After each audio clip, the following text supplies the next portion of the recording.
สวัสดีท่านผู้ชมที่เคารพสบายดีท่านผู้ชมที่เคารพตอนหาท่านผู้ชมเข้าสู่การรายงานข่าวเศร้าอัลบั้มใหม่จากของข่าวโทรภาพแห่งชาติข่าวเศร้าประจำวันพฤหัสวันที่16 กรกฎาคม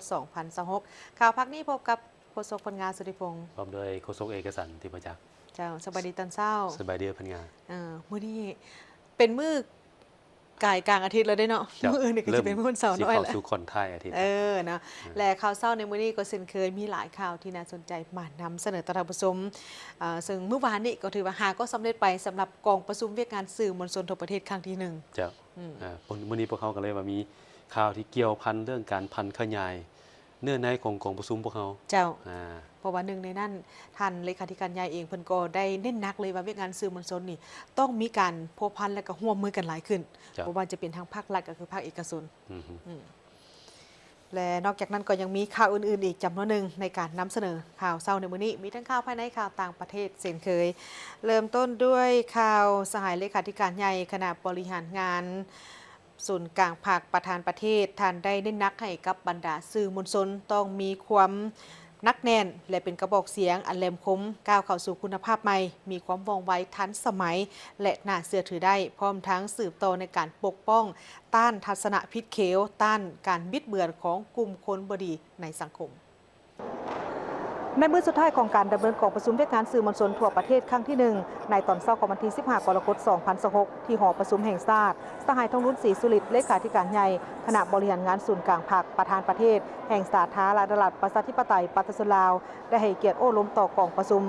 ในโอกาสดังกล่าวนี้สหายก็ได้ยกย่องชมเชยและตีราคาสูงต่อกับเวียกงานสื่อมวลชนที่ได้กำเนิดเกิดขึ้นในท่ามกลางแปลวไฟปฏิวัติติดพันกับหยาดเหงื่อเลือดเนื้อและแปลวไฟแห่งการต่อสู้ของประชาชนลาวบรรดาเผ่าเคียงบ่าเคียงไหลกับทุกการเคลื่อนไหวของพรรคนับตั้งแต่สมัยต่อสู้กู้ชาติจนถึงปัจจุบันและในระยะใหม่นี้ยิ่งมีสิ่งที่ท้าทายหลายอย่างสื่อมวลชนในฐานะที่เป็นผู้รับและเป็นผู้ให้เป็นพาหนะข้อมูลข่าวสารและเป็นเครื่องมืออันแหลมคมของภาครัฐในการโฆษณาคนป่วยปลุกระดมเป็นอาวุธแนวคิดที่สำคัญของภาครัฐเป็นเวทีในการแลกเปลี่ยนความคิดเห็นและทัศนะอันสร้างสรรค์ในสังคมสื่อมวลชนทางภาครัฐและเอกชนต้องดำเนินไปเคียงคู่กับการคุ้มครองและนำไส้ตามทิศปฏิบัติเป็นมืออาชีพทันสมัยมีคุณภาพประสิทธิภาพต้องกำแน่นแนวทางนโยบายของพรรคระเบียบกฎหมายของรัฐต้องผ่านพาทุกอุปสรรคเพื่อสร้างความเชื่อมั่นจากสังคมเวลานี้ยิ่งกว่าเวลาหมดการต่อสู้ระหว่างสองเส้นทางของสื่อมีความเข้มข้นขึ้นทุกๆมื้อทุกๆชั่วโมงข้าพเจ้าคิดว่าความจริงย่ำใดก็อยู่เหนือความบิดเบือนสัจธรรมย่ำใดก็ชนะอธรรมสื่อมวลชนย่ำใดก็ต้องอยู่ในสภาพเฮียนหู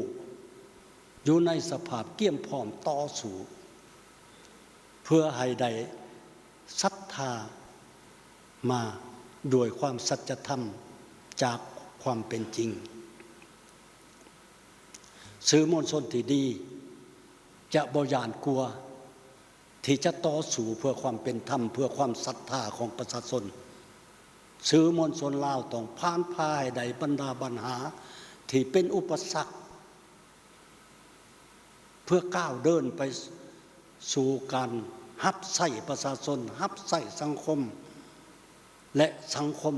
จะสนองตอบมาโดยความศรัทธาความเชื่อมั่นต่อสื่อที่ดีของพวกเราข้าพเจ้าหวังว่าทุกๆการจัดตั้งของพรรคของรัฐที่ถือมอบหมายให้กำกับดูแลสื่อมวลชนจะตั้งตาช่วยเหลือสนับสนุนสื่อมวลชนของประเทศเราติดตามแนะนำให้คำเห็นที่สร้างสรรค์แก่สื่อมวลชนเพื่อให้มีกำลังใจกำลังแห้งปฏิบัติหน้าที่อันมีเกียรติของเขาเจ้ากระโต้ผู้เฮ็ดสื่อมวลชนก็ต้องมันปรับปรุงตนเองเฮียนหู้ตลอดเวลาและนำใส่กาลโอกาสที่มีอยู่ให้ทันกับสภาพการเฮ็ดให้สื่อมวลชนลาวเดินหน้าไปไวกว่าข่าวปลอมคมชัดกว่าข่าวบิดเบือน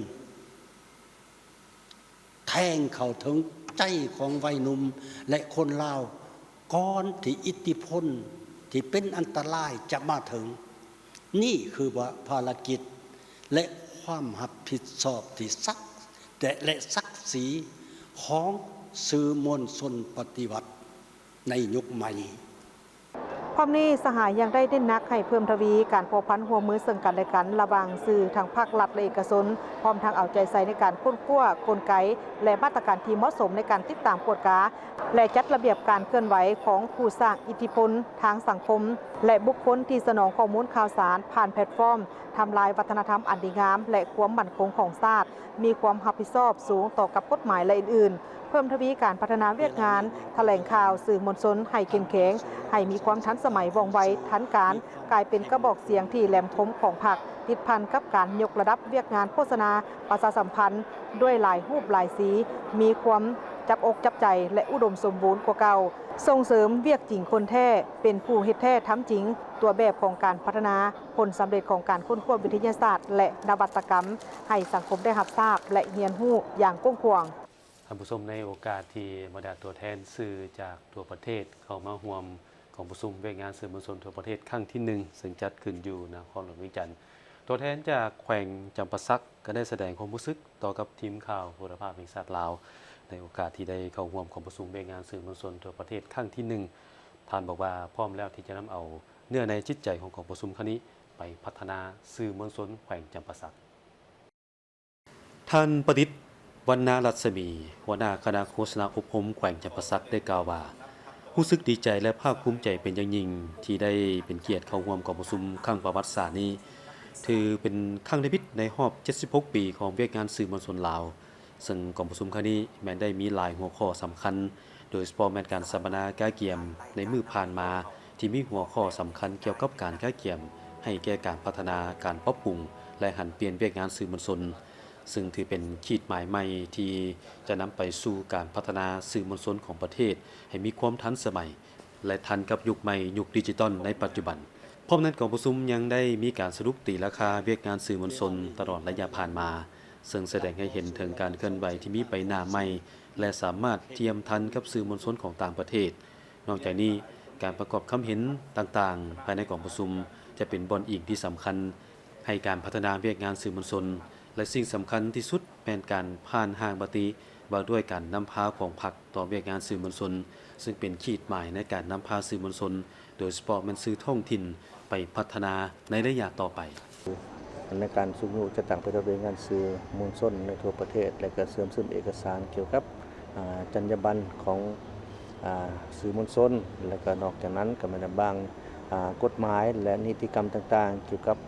การจัดตั้งปฏิบัติของหน้าที่งานของสื่อมวลชนของพวกเราสำหรับวันนี้ก็ได้เสริมเกี่ยวกับรับฟังบทรายงานการจัดตั้งปฏิบัติงานสื่อมวลชนในระยะที่ผ่านมาและทิศทางแผนการพร้อมนั้นก็ได้รับฟังเกี่ยวกับห่างมติของกรมการเมืองศูนย์การพักงานศูนย์การจัดตั้งปฏิบัติงานสื่อมวลชนในตอนนี้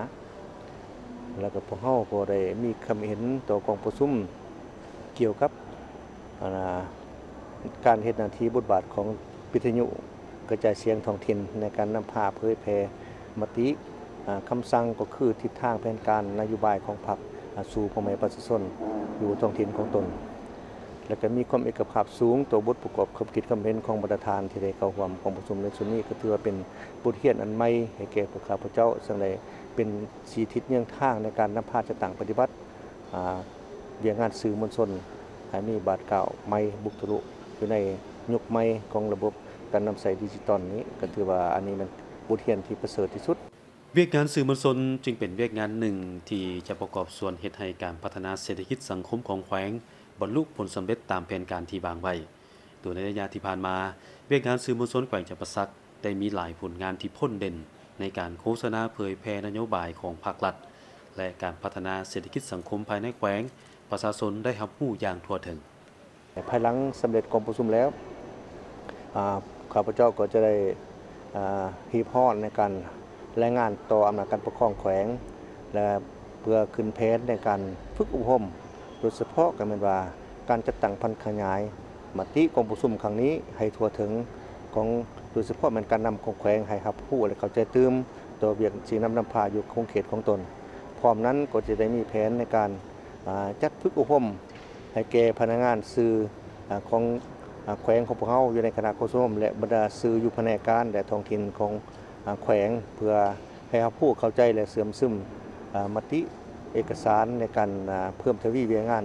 สื่อมวลชนในระยะใหม่นี้ให้ทั่วถึงพร้อมนั้นก็มันฝึกอบรมบำรุงด้านเทคนิควิชาเฉพาะวิชาการให้แก่พนักงานสื่อในทุกสื่อพวกเขาก็มีอยู่ในสื่อเกี่ยวกับบรรณาโทรภาพวิทยุและหนังสือพิมพ์จะประมาณที่พวกเขาได้จะตั้งปฏิบัติในทุกมือนี้พร้อมนั้นก็จะได้ฝึกอบรมในการนำใส่ปัญญาประดิษฐ์ก็คือดิจิตอลมาหับใส่ในเวียงานพวกเขาให้ทวงทันกับสภาพตัวจริงแต่ว่าพวกเขาระยะที่ผ่านมาพวกเขาก็มีแพลตฟอร์มต่างๆแล้วก็ได้จัดรายการผ่านสื่อทางออนไลน์แล้วก็ Facebook เพจต่างๆก็มีแต่ว่ายังบ่ทันเพียงพอต่อความต้องการของข้อมูลข่าวสารเพื่อเฮ็ดให้ข้อมูลข่าวสารไปถึงทุกคงเขตอยู่ในการจัดตั้งปฏิบัติและดำรงชีวิตในปัจจุบันนี้ก็มันเรียกร้องให้พวกเราต้องเพิ่มความทันสมัยขึ้นตื่มข้อมูลชัดเจนและก็พร้อมกันเก็บกำข่าวเพื่อตอบต้านกับกลอุบายที่บ่ดีที่ลงข่าวปลอมมาเสียหายไปชี้ต่อการจัดตั้งอย่างทันการ ภายหลังสำเร็จกองประชุมในครั้งนี้แม้นจะนำเอาเนื้อในจิตใจของกองประชุมไปจัดตั้งผันขยายให้มีผลสำเร็จตามจุดประสงค์และคาดหมายที่วางไว้เพื่อพัฒนาสื่อมวลชนของแขวงจำปาสักเฮ็ดให้การพัฒนาเวียกงานสื่อมวลชนในระยะใหม่สามารถเทียบทันกับสากลโดยเฉพาะแม่นทิศทางในการปรับปรุงสื่อภายในแขวงทางด้านเนื้อในต้องปรับปรุงให้มีความสั้นกระทัดรัดสามารถดึงดูดและเข้าถึงผู้ชมผู้ฟังผู้เบิ่งได้หลายกว่าเก่าด้านบุคลากรต้องได้มีการปรับปรุงตนเองและเรียนรู้ด้านทฤษฎีแล้วต้องได้ปฏิบัติตัวจริงหมุนไส้เครื่องมือต่างๆเช่นว่าเทคโนโลยีปัญญาประดิษฐ์มาพัฒนาเวียกงานสื่อมวลชนให้สามารถจัดตั้งปฏิบัติได้ส่วนว่าด้านพื้นฐานโครงสร้างก็ต้องได้รับการปรับปรุงให้มีความเข้มแข็งขึ้นกว่าเก่าจากระยะที่ผ่านมาห้านต้นมอนผ้าไหมลาวบ่เพียงแต่เป็นผู้ที่ผลิตและจำหน่ายผ้าไหมที่มีคุณภาพสูงเท่านั้นแต่ว่าห้านดังกล่าวนี้ก็ยังเป็นแกนหลักในการสร้างเวียกเฮ็ดงานทำสร้างรายได้ให้แก่เอื้อน้องแม่หญิงในชุมชนและครอบครัวชาวบ้านหลาย10ชีวิตได้มีชีวิตการเป็นอยู่ที่นับมือดีขึ้น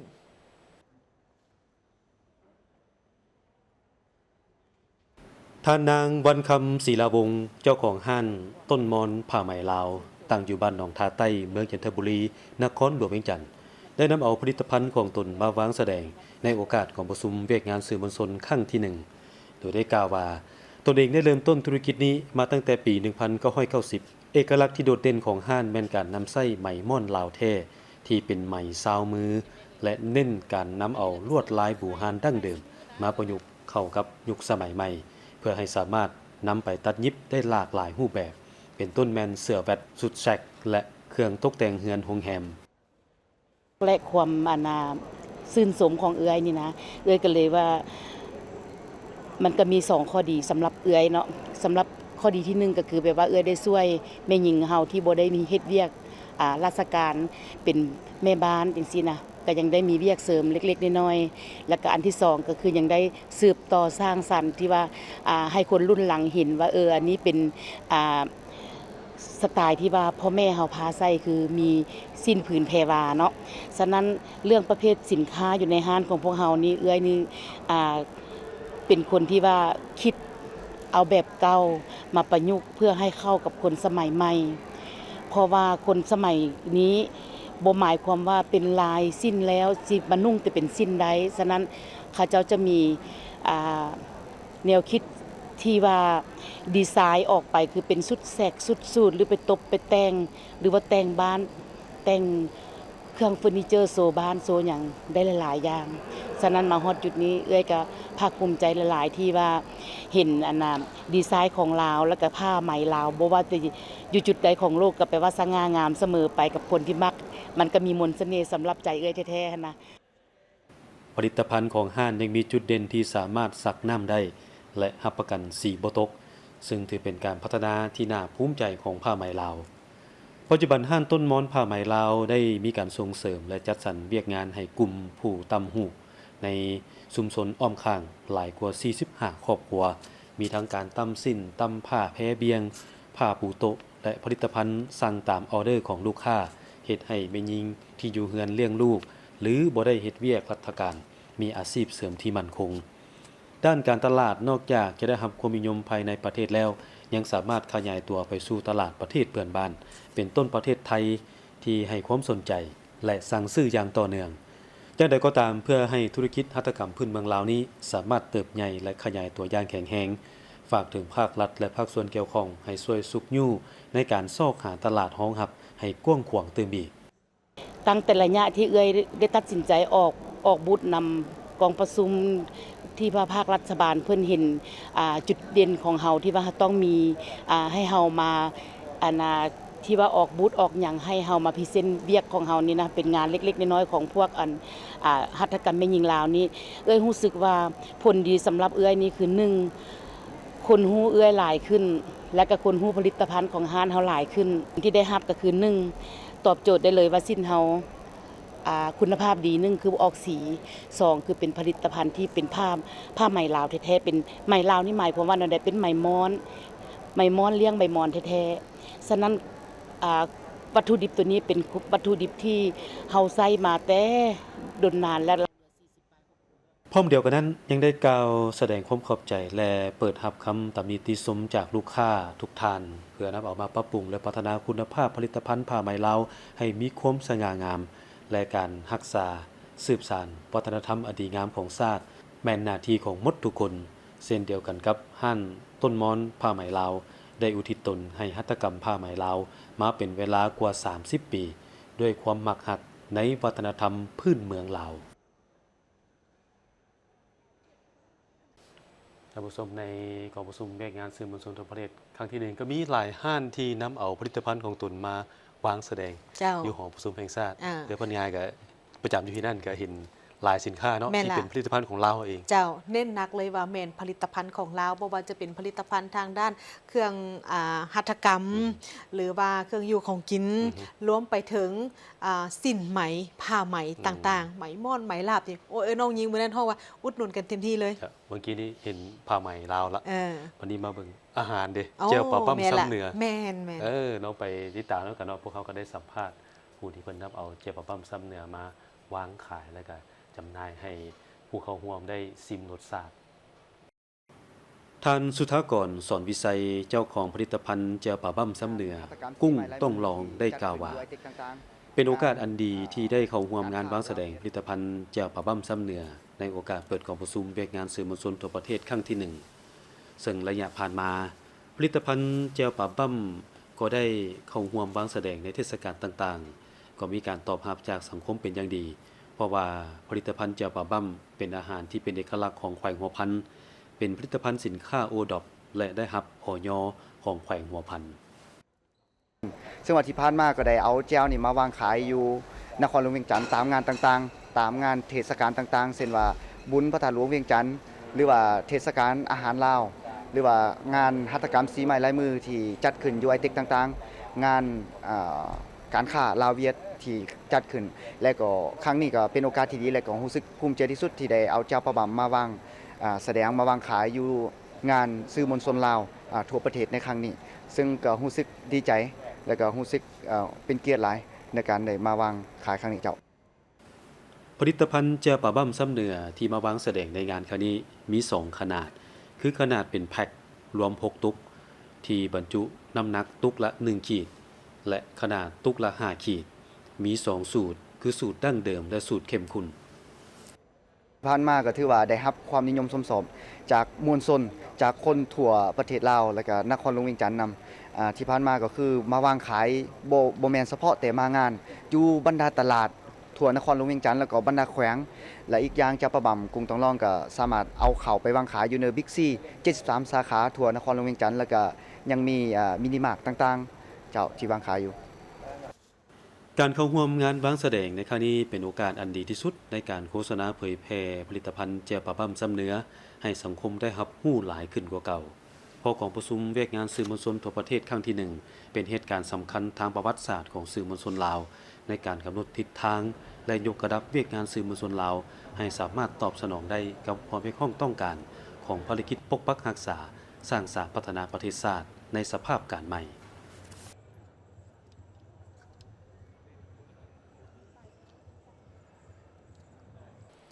มหาวิทยาลัยแห่งชาติได้มีการจัดพิธีประกาศและมอบหับหน้าที่ระหว่างผู้อำนวยการใหญ่ระหว่างผู้เก่าและผู้ใหม่ของมหาวิทยาลัยแห่งชาติโดยการแต่งตั้งท่านสินทวรดาลวงศ์ที่ถูกแต่งตั้งให้ดำรงตำแหน่งเป็นผู้อำนวยการใหญ่ของมหาวิทยาลัยแห่งชาติคนใหม่พิธีประกาศและมอบหับหน้าที่ผู้อำนวยการใหญ่มหาวิทยาลัยแห่งชาติคนเก่าและคนใหม่ได้จัดขึ้นในเมื่อวันที่ 15 กรกฎาคม 2026 นี้อยู่ที่มหาวิทยาลัยแห่งชาติโดยมีท่านทองสฤษดิ์ มังทองเมฆรัฐมนตรีกระทรวงศึกษาธิการและกีฬาพร้อมด้วยคณะนำจากทางกระทรวงคณะจัดตั้งศูนย์กลางภาคพนักงานครูอาจารย์และแขกถึกเชิญเข้าร่วมในพิธีผู้ต่างหน้าจากทางคณะจัดตั้งศูนย์กลางภาคก็ได้ขึ้นผ่านดำรัสของนายกรัฐมนตรีฉบับเลขที่ 177/นย.ลงวันที่ 5 มิถุนายน 2026ว่าโดยการอนุมัติให้พนักงานออกพักการรับอุดหนุนบำนาญซึ่งได้อนุมัติให้ท่านเดชานุราชแสนดวงเดชผู้อำนวยการใหญ่มหาวิทยาลัยแห่งชาติออกพักการรับอุดหนุนบำนาญนับตั้งแต่วันที่ 1 กรกฎาคม 2026 นี้เป็นต้นไปถือโอกาสดังกล่าวนี้ก็ได้มีการมอบหับดำรัสดังกล่าว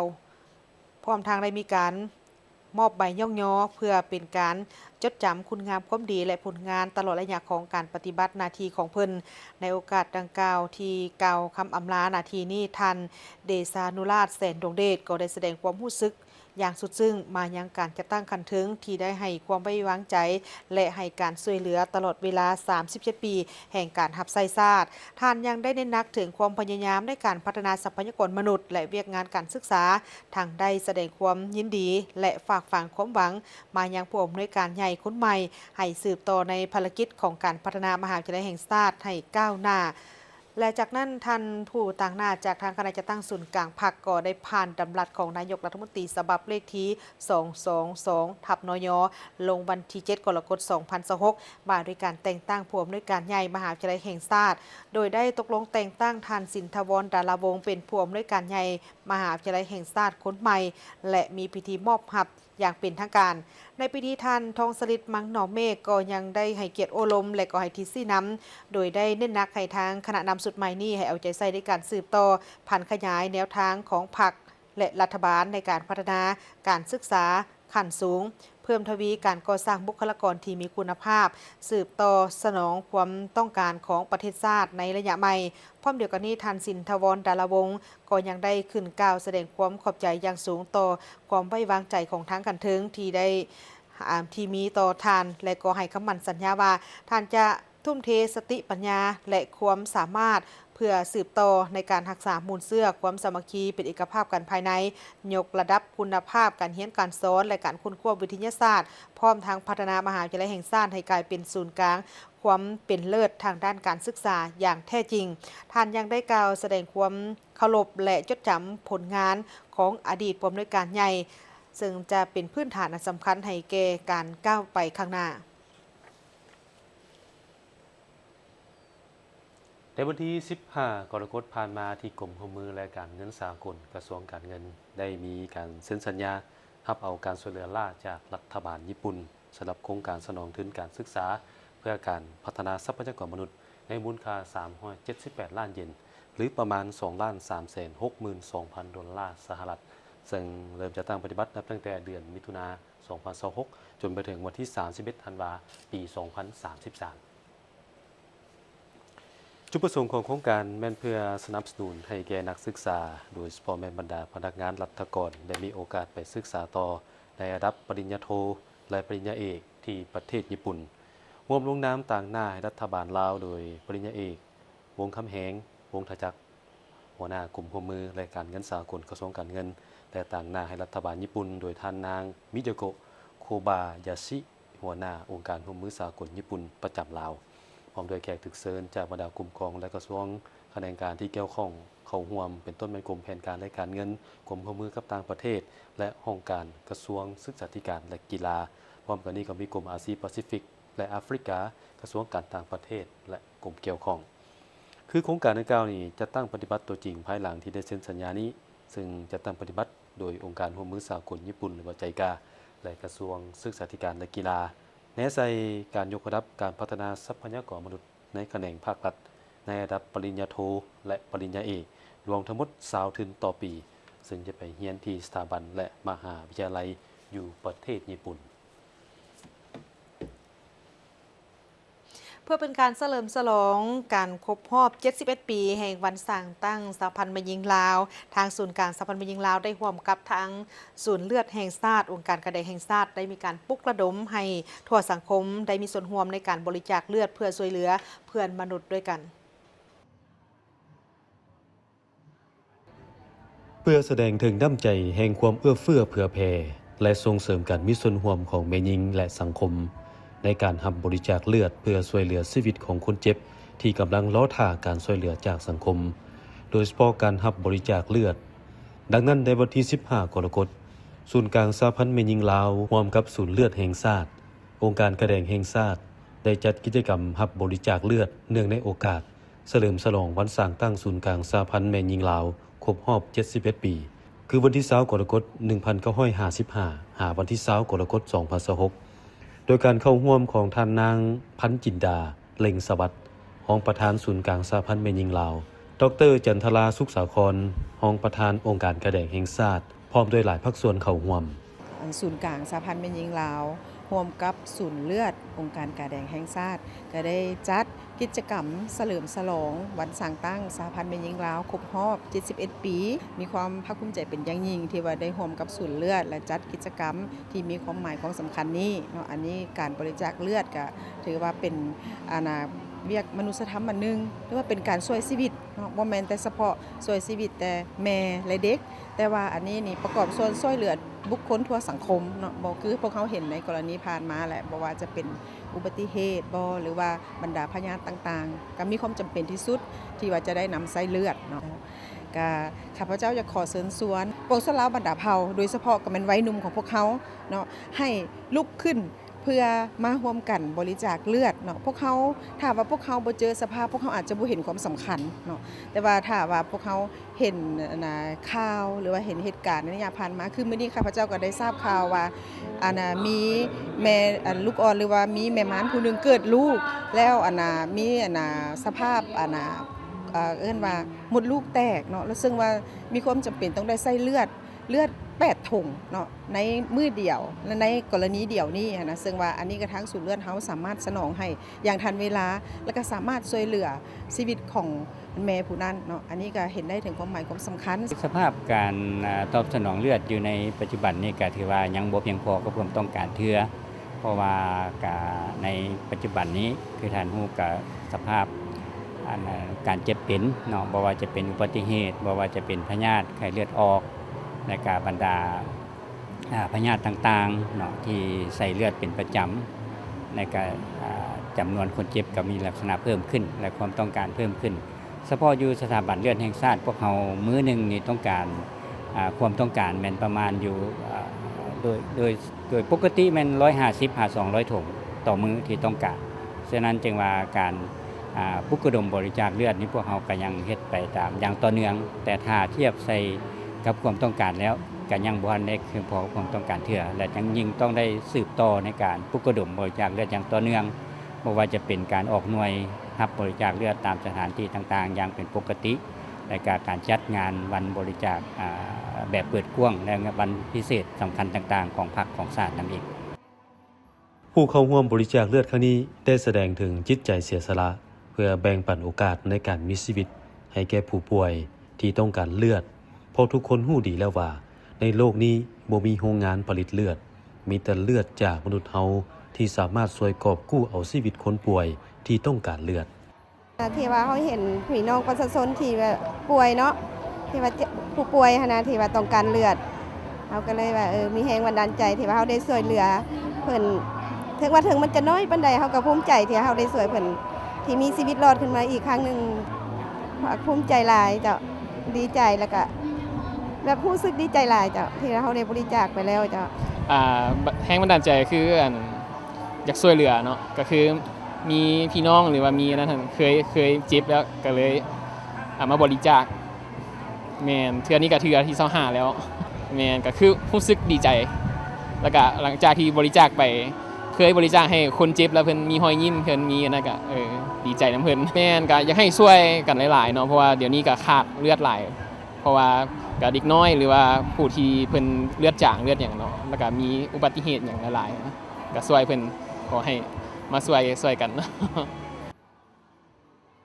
เลือดทุกหยอดที่บริจาคจะถูกนำไปใช้ประโยชน์ในการเป็นปัวผู้ป่วยและช่วยชีวิตผู้ที่ขาดแคลนเลือดในทั่วประเทศ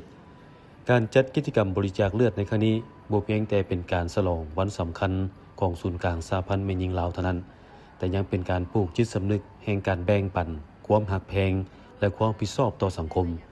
คาดว่าการรับบริจาคครั้งนี้จะได้รับเลือดประมาณ150ถุง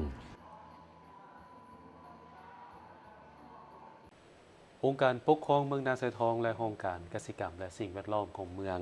ได้จัดพิธีเฉลิมฉลองวันปล่อยปลาและสัตว์น้ำแห่งชาติประจำปี 2026 ซึ่งจัดขึ้นวันที่ 14 กรกฎาคมที่อ่างน้ำหุมทางนี้ก็เพื่อเป็นการสร้างจิตสำนึกในการอนุรักษ์พันธุ์สัตว์น้ำว่าด้วยสัตว์น้ำและการประมง ในพิธีอันมีความหมายความสำคัญนี้ให้เกียรติเข้าร่วมมีบรรดาการนำขององค์การปกครองเมืองนาไซทองแผนกการเงินนครหลวงวิจันทร์ห้องการเกษตรกรรมและสิ่งแวดล้อมเมืองนาไซทองตลอดฮอดมวลชนครูอาจารย์และน้องนักเรียนเข้าร่วมในโอกาสนี้ท่านทวิสิทธิ์พระนครหัวหน้าห้องการเกษตรกรรมและสิ่งแวดล้อมเมืองให้รู้ว่าพรรคและรัฐบาลได้กำหนดเอาวันที่ 13 กรกฎาคมของทุกๆปีเป็นวันปล่อยปลาและสัตว์น้ำแห่งชาติมาตั้งแต่ปี 1997 ซึ่งปีนี้ครบรอบ29 ปีพอดีวันดังกล่าวยังกลมกับวันเกิดของประธานสุพรรณวงศ์ผู้นำที่แสนเคารพรักของปวงชนลาวการจัดกิจกรรมนี้มีจุดประสงค์เพื่อปลูกจิตสำนึกให้ประชาชนชาวหนุ่มเยาวชนเห็นได้ถึงความสำคัญของการอนุรักษ์พันธุ์สัตว์น้ำฟื้นฟูความอุดมสมบูรณ์ของระบบนิเวศทั้งเป็นการจารึกคุณงามความดีของประธานสุพรรณวงศ์ที่มีต่อประเทศชาติสำหรับการจัดกิจกรรมในปี 2026 นี้แขนงกิจกรรมและสิ่งแวดล้อมเมืองได้สุกยูให้ทุกภาคส่วนทั้งภาครัฐและเอกชนร่วมกันจัดกิจกรรมปล่อยปลาและสัตว์น้ำให้บรรลุได้ 300,000 โตวในขอบเขตทั่วเมืองภายใต้คำขวัญจงพร้อมกันปล่อยปลาและสัตว์น้ำคืนสู่ธรรมชาติให้มีความอุดมสมบูรณ์ตลอดไปและการปกปักรักษาปลาและสัตว์น้ำแม่นพันธะของปวงชนทั้งชาติเฉพาะการปล่อยปลาอยู่อ่างน้ำหุมในครั้งนี้ได้มีการปล่อยปลาจำนวน 150,000 โตวซึ่งประกอบมีปลานิ้นปลาเกล็ดแลบปลากินหญ้าปลาขาวและปลาพื้นเมืองอื่นๆที่ได้รับการสนับสนุนจากฟาร์มเลี้ยงปลาของพ่อแม่ประชาชนและภาคเอกชนจำนวนหนึ่งเขาเลือกสถานที่ก็คืออ่างน้ำหุมนี้เป็นแม่น้ำหนึ่งที่ของเมืองนาไซทองเนาะที่มีชื่อเสียงก็คือเป็นแม่น้ำของรักของเมืองเนาะแล้วพวกเขาได้ปล่อยปลาในมื้อนี้มีจำนวนเบิดแม่น 150,000 ตัวเนาะและแผนของพวกเขาแม่นจะปล่อยให้มันฮอด 300,000 ตัวตามแผนแต่ว่าการปล่อยปล่อยอยู่ที่นี่ 150,000 ตัวแล้วเขาจะปล่อยอยู่อ่างน้ำซวงอีก 150,000 ตัวและส่วนที่เหลือพวกเขาจะปล่อยตามห้วยหองเขาบึงตืมเนาะตามที่พวกเขามีพันธุ์ป่าเนาะและส่วนการอนุรักษ์เกี่ยวกับแม่น้ำเกี่ยวกับสิ่งแวดล้อมนี้พวกเขาก็ได้ระดมประชาชนพ่อแม่ประชาชนในเมืองนี้บ่ให้ทิ่มขี้เหงื่อและบ่ให้ทิ่มสิ่งเศษเหลือลงใส่แม่น้ำและเฮ็ดจั่งใดเพื่อรักษาให้มันสมดุลระบบนิเวศยาพวกเขาก็ได้ซอยกันเริ่มแต่ขั้นบ้านนี้ได้ระดมโฆษณาเพื่อบ่ให้มีการทิ่มขี้เหงื่อและให้มีการเก็บขี้เหงื่ออยู่ในบริเวณใกล้เคียงของแหล่งน้ำเป็นการปลูกจิตสำนึกให้เด็กน้อยมีการอนุรักษ์สัตว์น้ำโดยเฉพาะแมนป่าซึ่งเป็นอาหารหลักของคนเฮาเนาะให้ฮู้จักฮักและฮู้จักเอาว่าฮู้จักอันนำไส้อาหารเฮาอย่างเป็นประโยชน์เนาะโดยการปลูกจิตสำนึกให้แต่น้อยไปเพื่อสร้างให้เด็กน้อยในอนาคตฮู้จักนำไส้การหาปูหาปลาในบ้านเฮาเนาะวันปล่อยปลาและสัตว์น้ำแห่งชาติปี 2026 นี้บ่เพียงแต่เป็นการเตือนสติให้พวกเฮารักษาธรรมชาติแต่ยังเป็นการยืนยันว่าการปกปักรักษาป่าและสัตว์น้ำที่ถือเป็นแหล่งโปรตีน และอาหารหลักที่สำคัญของประชาชนลาวในเขตชนบทและตัวเมืองการปกปักรักษาแหล่งน้ำธรรมชาติให้มีความอุดมสมบูรณ์ตลอดทั้งปียังหมายถึงการค้ำประกันว่าคนลาวจะมีการกินกันอยู่อย่างยินยงเมืองปากซันแขวงบุรีคำไซได้จัดพิธีปล่อยปลาและสัตว์น้ำคืนสู่ธรรมชาติเนื่องในโอกาสวันปล่อยปลาและสัตว์น้ำแห่งชาติ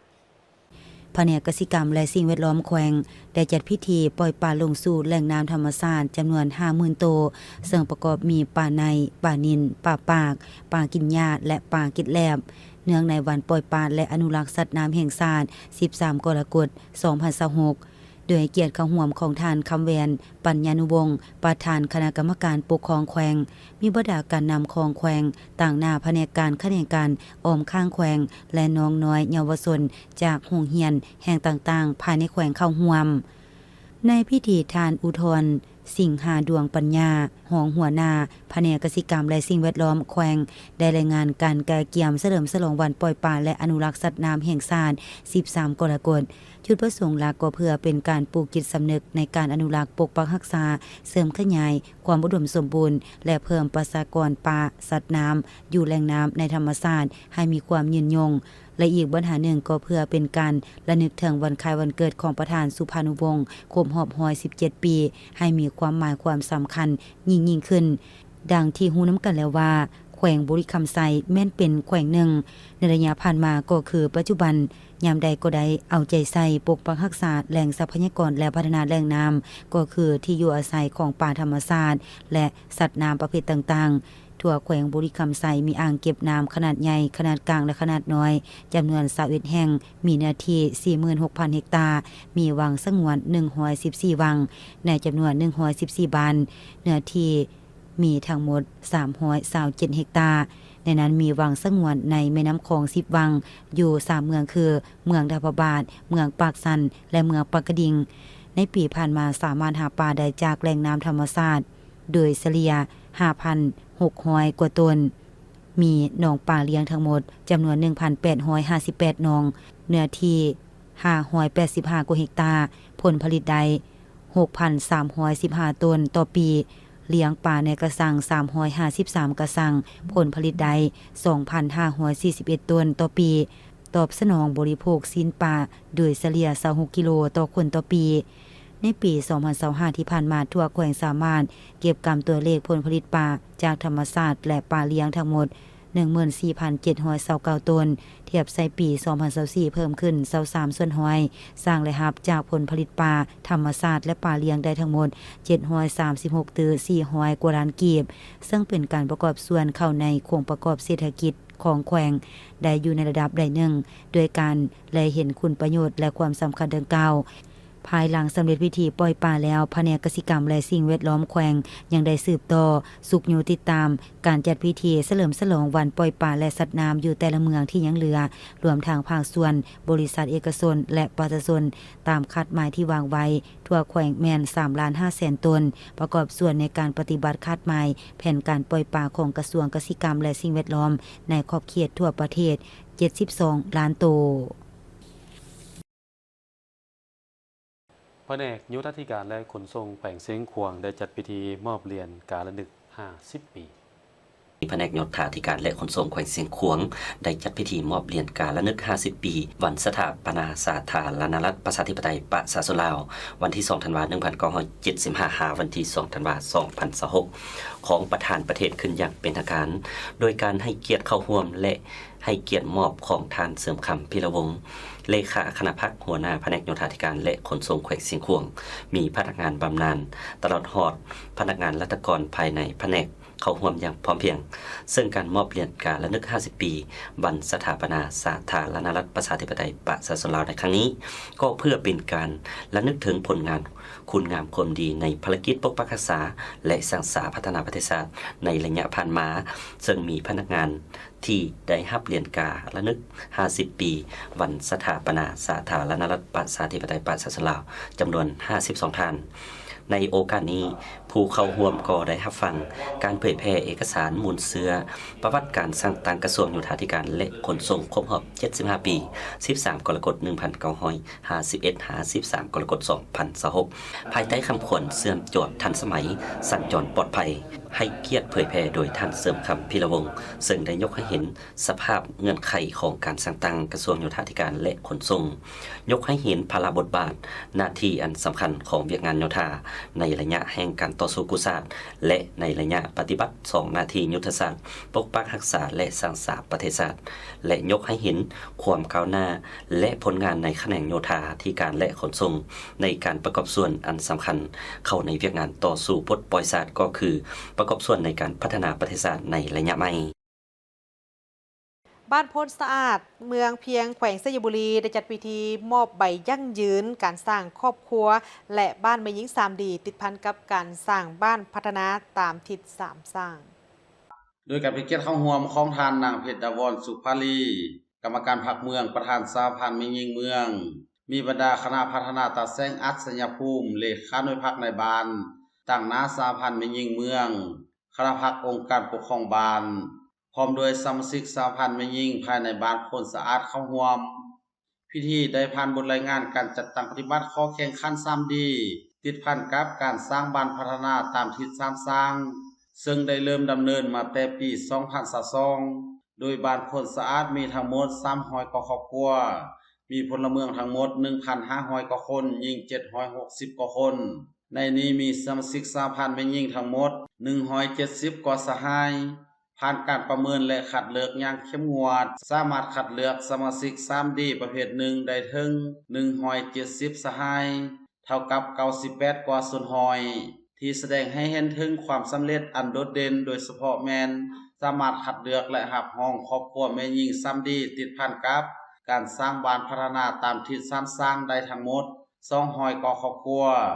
ซึ่งในระยะผ่านมาสหพันธ์แม่หญิงบ้านโพนสะอาดยังมีผลงานผลเด่นในหลายด้านเป็นต้นแม่นการปรับปรุงการจัดตั้งสามารถขยายสมาชิกใหม่ได้9สหายแม่หญิงเขาเป็นสมาชิกพรรคสมบูรณ์10สหายสร้างครั้งรวมหมู่ใด29ล้านกว่ากีบพร้อมทั้งเอาใจใส่ประกอบส่วนพันธะข้าวสาร20กิโลมอบของขวัญสุขอยู่วันสร้างตั้งกองทัพวันสร้างตั้งกำลังป้องกันความสงบมูลค่า600,000กีบและในโอกาสนี้ก็ได้ผ่านข้อตกลงของคณะกรรมการปกครองเมืองเพียงว่าด้วยการมอบใบยั่งยืนการสร้างครอบครัวและบ้านแม่หญิง 3D ติดพันกับการสร้างบ้านพัฒนาตามทิศ3สร้างให้แก่หน่วยสหพันธ์แม่หญิงบ้านโพนสะอาดอย่างเป็นทางการพร้อมทั้งมอบใบยั่งยืนดังกล่าวให้เกียรติมอบโดยท่านนางเพชรดาวรสุภาลีกรรมการพรรคเมืองประธานสหพันธ์แม่หญิงเมืองพร้อมทั้งมีคำเห็นโอลมท่านได้แสดงความย่อสมเสยต่อกับผลงานที่สหพันธ์แม่หญิงบ้านโพนสะอาดญาติมาได้ในระยะผ่านมาพร้อมทางเน้นหนักให้สืบต่อเอาใจใส่ศึกษาโฮมการเมืองแนวคิดให้เลือกซึ่งเพิ่มทวีความสามัคคีแก้ไขข้อคงคางเป็นต้นแม่นแนวคิดของเดิมตีตัวต่ำต้านวัฒนธรรมสอดกระจ้าปรับปรุงแบบแผนวิธีการเฮ็ดเวียกเพื่อสืบต่อสุขอยู่ครอบครัวที่บ่บรรลุมาทานการสร้างครอบครัวและบ้านแม่หญิง 3D ติดพันกับการสร้างบ้านพัฒนาตามทิศ3สร้างให้บรรลุตามคาดหมายและในโอกาสนี้ยังได้เผยแพร่ผลสำเร็จกองประชุมใหญ่ผู้แทนแม่หญิงลาวทั่วประเทศครั้งที่9มติกองประชุมใหญ่ผู้แทนสหพันธ์แม่หญิงแขวงสยบุรีครั้งที่8และกฎหมายว่าโดยการค้ามนุษย์ตุ่มอีกเพื่อเป็นการสร้างขบวนการคำนำรับตอนวันสร้างตั้งสหพันธ์แม่หญิงลาวที่จะมาถึงนี้ให้เป็นขบวนการอย่างฟดฟืน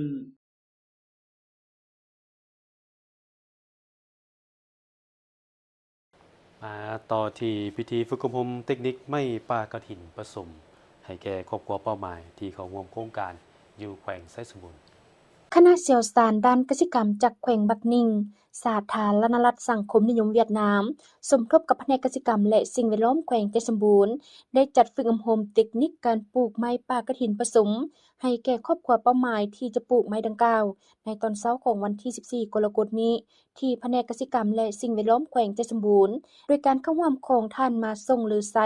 ห้องหัวหน้าแผนกกสิกรรมและสิ่งแวดล้อมแขวงไซสมบูรณ์และท่านเวียนวันแมงห้องหัวหน้าศูนย์ส่งเสริมกสิกรรมแขวงบักนิงพร้อมด้วยห้องการกสิกรรมทั้ง เมืองตลอดฮอดภาคส่วนที่เกี่ยวข้องและบรรดาครอบครัวเป้าหมายที่จะเข้าร่วมโครงการทดลองปลูกไม้ป่ากระถินผสมเข้าร่วม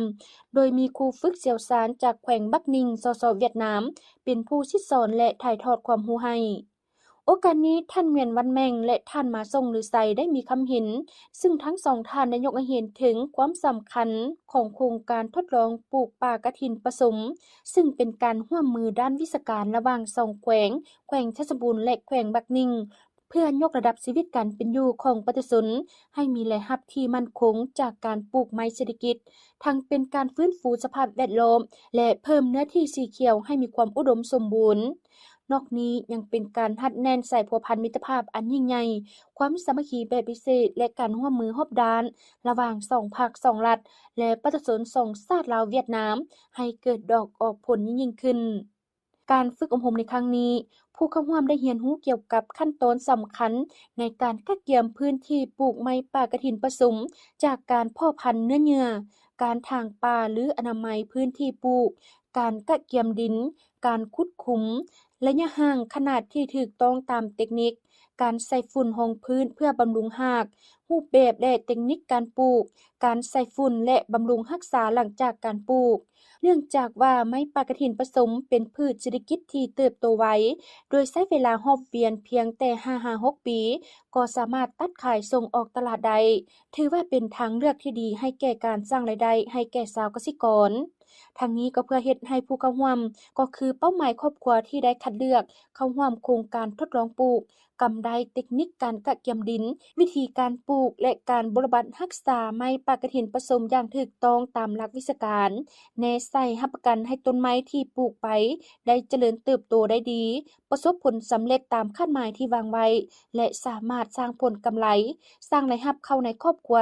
เพื่อยกระดับชีวิตการเป็นอยู่ของครอบครัวให้ดีขึ้นในอนาคตภายหลังสำเร็จการลงสำรวจพื้นที่และสำเร็จการฝึกอบรมเทคนิคการปลูกแล้วประมาณเดือนสิงหาเดือนกันยายนปี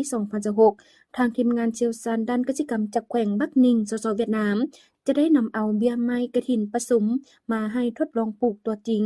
ซึ่งเพิ่นได้คัดเลือกเอาเมืองลงแจ้งเป็นบ่อนทดลองปลูกในเนื้อที่ประมาณ60เฮกตาร์เพื่อสร้างเป็นแบบอย่างและขยายผลในต่อหน้า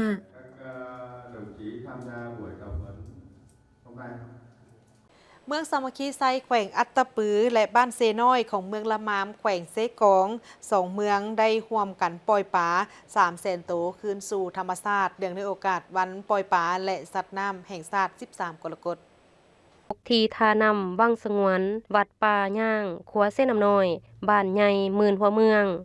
สามัคคีไซแขวงอัตตปือและบ้านเส้น้อยเมืองละมามแขวงเซกองได้จัดพิธีปล่อยปลาขึ้นสู่ธรรมชาติให้เกียรติกับร่วมในพิธีโดยมีฐานบุญทวีนครศรีรองประธานคณะกรรมการปกครองแขวงเซกองฐานสุวรรณศรีแก้ววิเศษประธานกวดกาภาครัฐแขวงมีฐานอินปันอินทิราชกรรมการภาคแขวงเลขาภาคเมืองสามัคคีไซมีบรรณาธิการนำของ2แขวงการนำของ2เมืองพนักงานราชการอำนาจการปกครองขันบานพระเถระนุเถระพร้อมด้วยพ่อแม่ประชาชน2เมือง2แขวงเข้าร่วมในพิธีทานคุณสวรรค์เว้นมาสอนประธานคณะกรรมการปกครองเมืองสามัคคีไซแขวงอัตตปือได้กล่าวว่าภาคและรัฐบาลได้กำหนดเอาวันที่13 กรกฎาคมของทุกๆปีเป็นวันปล่อยปลาและสัตว์น้ำแห่งชาติมาแต่ปี 1997 ซึ่งปีนี้ครบรอบ29 ปีวันดังกล่าวยังกงกับวันเกิดของประธานสุภานุวงศ์ผู้นำที่แสนเคารพรักของปวงชนลาวทั้งชาติการจัดกิจกรรมในครั้งนี้มีจุดประสงค์เพื่อปลูกจิตสำนึกให้ทั่วสังคมเห็นได้ความสำคัญของการอนุรักษ์พันธุ์สัตว์น้ำฟื้นฟูความอุดมสมบูรณ์ของระบบนิเวศทั้งเป็นการจารึกคุณงามความดีของประธานสุภานุวงศ์ที่มีต่อประเทศชาติการปล่อยปลาขึ้นสู่แหล่งธรรมชาติในครั้งนี้รวมมีปลาจำนวน 300,000 โตวในนั้นมีปลาเกล็ดแลบปลาปากปลากินหญ้าและปลาพื้นเมืองต่างๆทั้งนี้ก็เพื่อเป็นการสร้างกระบวนการในวันอนุรักษ์สัตว์น้ำสัตว์ป่าและวันปล่อยปลาแห่งชาติ13 กรกฎาคมและเพื่อเป็นการปลูกจิตสำนึกให้แก่ลูกหลานผู้เกิดใหม่ใหญ่รุ่น ให้มีสติหักและหวงแหนสัตว์นำสัตว์ป่าแน่ใส่เฮ็ดให้ประชากรสัตว์นับมือมีความอุดมสมบูรณ์และกลายเป็นท่าแห้งในการค้ำประกันด้านเสบียงอาหารโภชนาการก็คือการปรับปรุงชีวิตการเป็นอยู่ของประชาชนให้นับมือดีขึ้นโอกาสดังกล่าวทานสุวรรณศรีแก้ววิเสริฐยังได้เรียกร้องให้พ่อแม่ประชาชนจงร่วมแรงร่วมใจกันปล่อยปลาลงสู่หนองน้ำแหล่งน้ำธรรมชาติเพื่อเป็นการคืนความอุดมสมบูรณ์ให้กับธรรมชาติการปล่อยปลาบ่แม่นปล่อยแต่ในระยะนี้เท่านั้นพวกเราสามารถปล่อยได้ทุกฤดูกาลเคียงคู่กันนั้นก็ต้องพร้อมกันอนุรักษ์ปกปักรักษาและพัฒนาสัตว์นำสัตว์ป่าให้หลายขึ้นมีข่าวมาประชาสัมพันธ์ถึงท่านผู้ชมทางบ้านนับตั้งแต่วันที่16ถึงวันที่20กรกฎาคม2026นี้อยู่ที่ศูนย์การค้าลาวไอเทคเพิ่นจะมีงานโดยงานดังกล่าวนี้ใส่ชื่อว่างานลาวเวียดเอ็กซ์โป2026งานดังกล่าวนี้แม่นจัดโดยทางกรมการค้าต่างประเทศกระทรวงอุตสาหกรรมและการค้าแห่งสปปลาวได้สมทบกับทั้งกรมส่งเสริมการค้ากระทรวงอุตสาหกรรมและการค้าแห่งสาธารณรัฐสังคมนิยมเวียดนามงานเวียดลาวเอ็กซ์โป2026นี้จัดขึ้นอยู่ที่ศูนย์การค้าลาวไอเทคเริ่มตั้งแต่เวลา 10 โมงหาเวลา 21 โมงของมื้อวันที่16ดำเนินไปจนฮอดมื้อวันที่20กรกฎาคม2026นี้โดยงานในครั้งนี้แม่นถือว่าจัดขึ้นเป็นครั้งที่ยิ่งใหญ่ที่สุดระหว่าง2ประเทศลาวเวียดนามประจำปีซึ่งภายในงานก็จะมีการวางแสดงบรรดาหัวหน่วยธุรกิจของเวียดนามจะนำเอาการแนะนำสินค้าที่มีความหลากหลายและเป็นเอกลักษณ์เช่นว่าสินค้าอุปโภคบริโภคผลิตภัณฑ์ทางการเกษตรและสัตว์น้ำอาหารวัสดุก่อสร้างและผลิตภัณฑ์สีไม้ลายมือสิ่งที่พิเศษในงานดังกล่าวนี้เพิ่นยังมีการจะมีรายการแสดงศิลปะที่มีเอกลักษณ์ที่โดดเด่นของทางเวียดนามและก็ลาวในทุกๆค่ำคืนเริ่มแต่วันที่16ถึงวันที่20กรกฎาคมนี้อย่าลืมอย่าพลาดไปร่วมชมให้ได้ทั้งหมดนี้คือการรายงานข่าวเช้าอรุณใหม่จากของข่าวโทรภาพแห่งชาติขอบใจที่บรรทานให้เกียรติติดตามรับชมข่าวแล้วพบกันได้ใหม่ในการรายงานข่าวภาคต่อไปส่วนข่าวเช้าในมื้อนี้ทั้งโฆษกทั้งสองพร้อมกับทีมข่าวเช้าลาท่านผู้ชมไปก่อนสบายดี